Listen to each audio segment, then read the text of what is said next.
do continue to be strengthened, and that's what we have between Tanzania and Namibia. Has been in existence for several years. We understand several memorandum of understandings have been signed between the two countries that continue to ensure that the two countries continue to be bonded together. Well, in case you're wondering, Namibia is one of the sparsely populated countries, one of the least as well populated countries.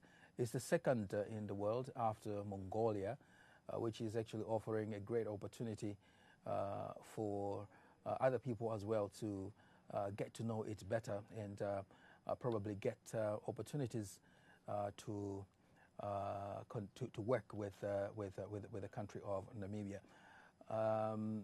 Traditional dance we can see on the screen at the moment while the two leaders are making their way into the building of the White House, of the State House here in Dar es Salaam. And we understand the two leaders will have bilateral talk, and that will be followed by joint press conference that will let us know here in Tanzania and in Namibia as well what they have discussed. Well, yesterday I witnessed the arrival of the president, and she was received by the Minister of Foreign Affairs in the East African Community, Ambassador Kombo, and it was himself as well who received her in 2025 when she made her first visit to Tanzania.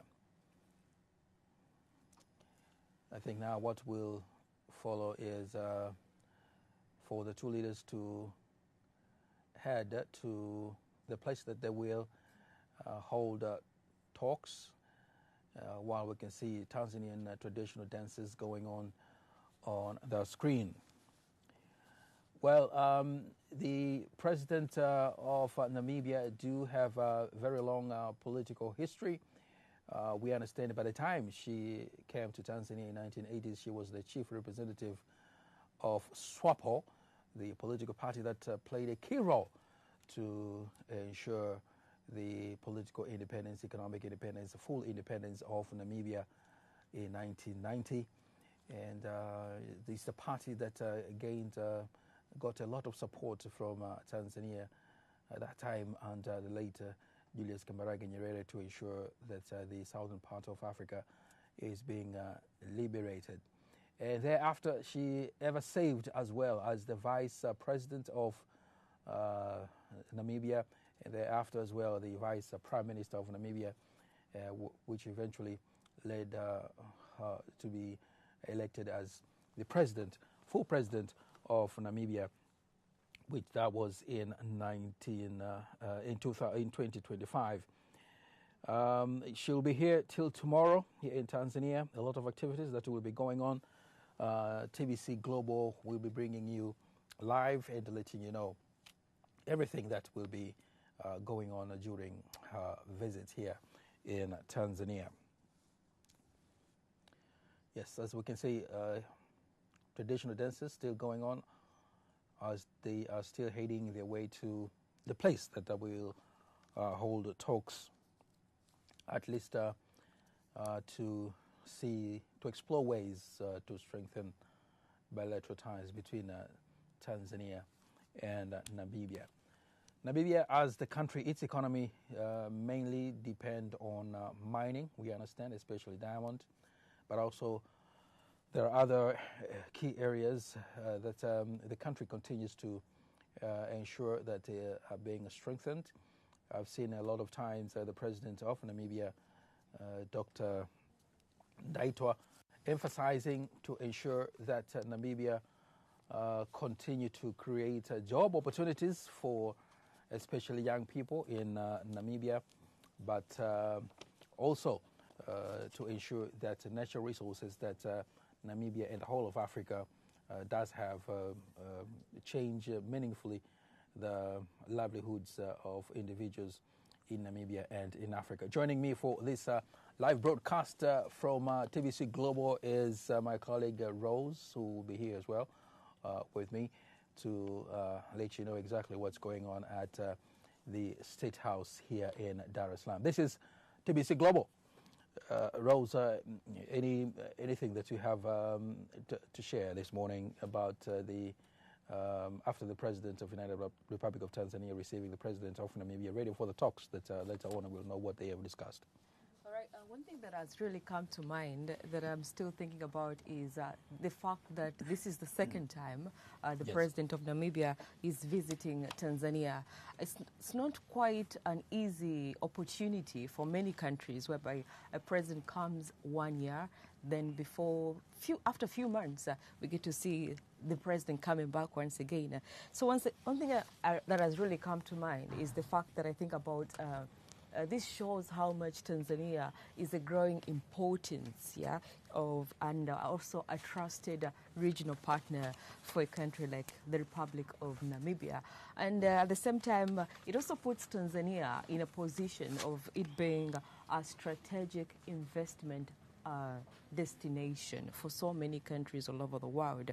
And at the same time, this also shows that Tanzania is a leading voice for African cooperation. Just if you take a look briefly this year, we have seen a number of presidents coming in here in Tanzania, which is something big and something that shows or shouts how much we are in a good position for other countries. So as we await to find out what is happening today, the signing of various bilateral agreements, it has not been specified where specifically they will be, cooperating in, because there are already so many areas where the Republic of Namibia and Tanzania have got a cooperation. So we're talking about tourism, we're talking about areas of agriculture, we're talking about areas of education, So we're yet to find out, really, because there are so many new investment opportunities, there's so many areas these two countries could focus on. So we will find out today after them discussing or charting these new areas.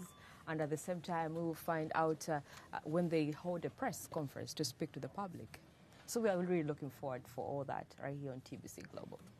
Great. If you're a resident of Dar es Salaam, you should actually know that Dar es Salaam does hold really special history.